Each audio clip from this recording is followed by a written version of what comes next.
take it to another level. Keep staying safe. Yeah, that's what's going on right now. So the mask is important just because of the variant and everything, and we just got to be cautious. Correct? Yes, sir. I think the variant is pretty serious, and there are still some stories out there where some of us who are vaccine, are getting a little bit of a, getting the variant, but it's like a, how would you say, you don't get as severe symptoms. That's what I'm told. I don't know that for sure, and I'm not a doctor, but certainly the variant is taking its tolls on the unvaccinated, and I think it's really unfortunate. I know there's some goods and bads and some drawbacks in some people's eyes, but the fact that we're everybody in this whole country isn't racing to the and getting in line for the vaccine. It just confuses me. I mean, nobody can want this. Nobody can want to carry it or be infected by it. It's just something that I'm really confused about. I think that we ought to do everything we can to save the lives of especially our elder ones, and our sickly folks. They're the ones that get it the worst and get attacked first. So it gets a little frustrating, but I'm just going to keep a proactive voice. I'm going to keep wearing my mask. I don't wear it every place, and sometimes if I'm not thinking, I get a little careless. But for the most part, I got my mask on, and if they got a booster for my shot, I'll take it. But I got 2 shots from the Kickapoo tribe in Kansas, and that was early on because our tribes all work together with the state, excuse me, with the state of Wisconsin, and so there was timelines. And me being a young kid at 61 at the time, I didn't meet those requirements, but my mother did, and I pleaded with her to get her vaccine, and she did, and she's pretty active in the community at 82 years old.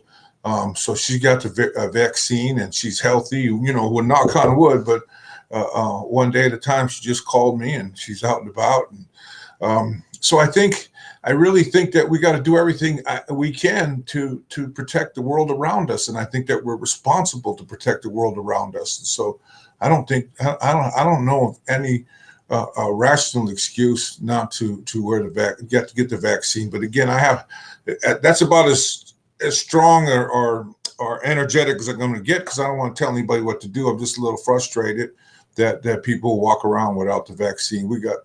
There's too many people that passed on, and too many people whose lives were still in front of them are gone now. So I'm just saying, be safe, be careful, and certainly if you don't have the vaccine, should stay close to home. Should stay close to home anyway. I don't think that there's a red alert like there was in 2020, but I do think that the Delta variant and other variants are serious business that has to be dealt with. So for the folks around me, I got to be a role model, and I'm a little careless sometimes because I have the vaccine. But if I catch myself, or I'll get my mask. I take it every place I go, and it's just so I think it's necessity in today's life. Yeah, absolutely. And we don't even know. The variant keeps spreading. We don't know. The actual effects of it 100%. It's a lot of unknowns. They're saying it's going to get worse before it gets better. Over the weekend, I heard Fauci a couple interviews. So yes, Chairman, everybody wear your mask. It's very important. And definitely as we move forward here, it's something that we need to keep on top of. So NIGA, great success for National Indian Gaming Association. Amazing stuff. Everybody was positive. They gave a great feedback. There was tons of people there. They were all vaccinated. What was your feeling of everything? I think that from what I could see, it was very successful. I'm not sure about the COVID. I haven't heard any reports. No. But I can't imagine anybody going to Vegas and not have a risk, and that's why we kept telling everybody to keep your distance and wear your mask. And I said this more than once, but I didn't say it officially on behalf of the association.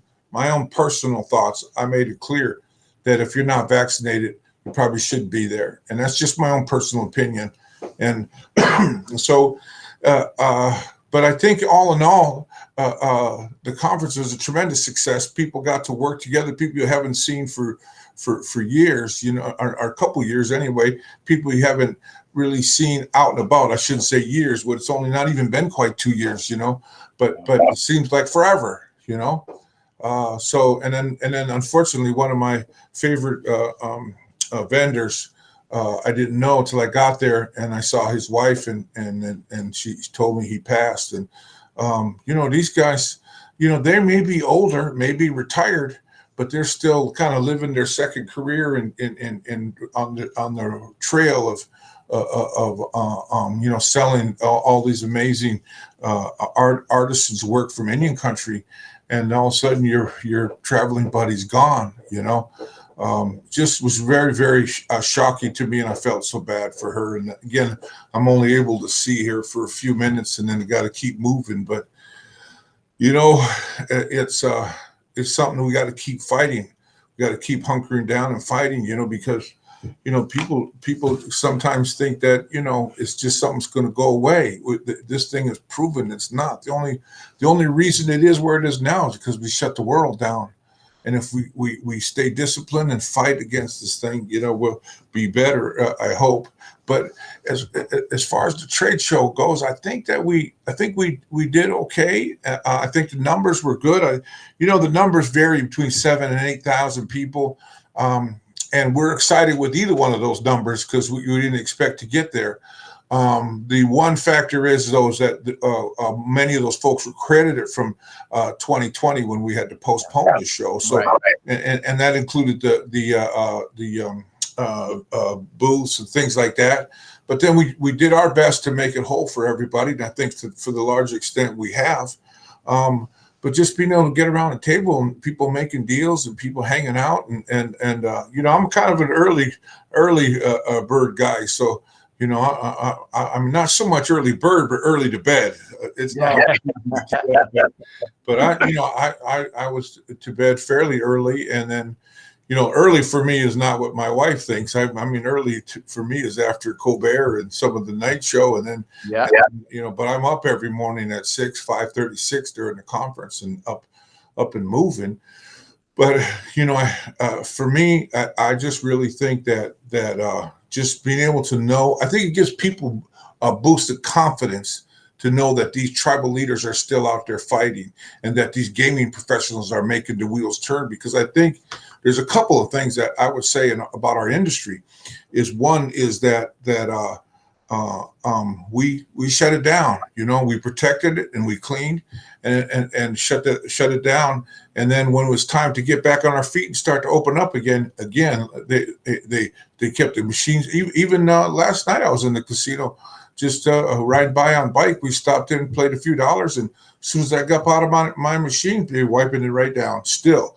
And again, when this first went down, we had temperature checks. Our managers and professionals are all right there and taking it serious. And I think it makes a giant difference that people are working so hard. And that was the missing element, you know. And that's what I did. I sat here first in my house for a few months, then I sat here in this desk at the United Midwest office and just called people, talk to managers, talk to gaming security folks, whoever talked to me, for tribal leaders for the most part.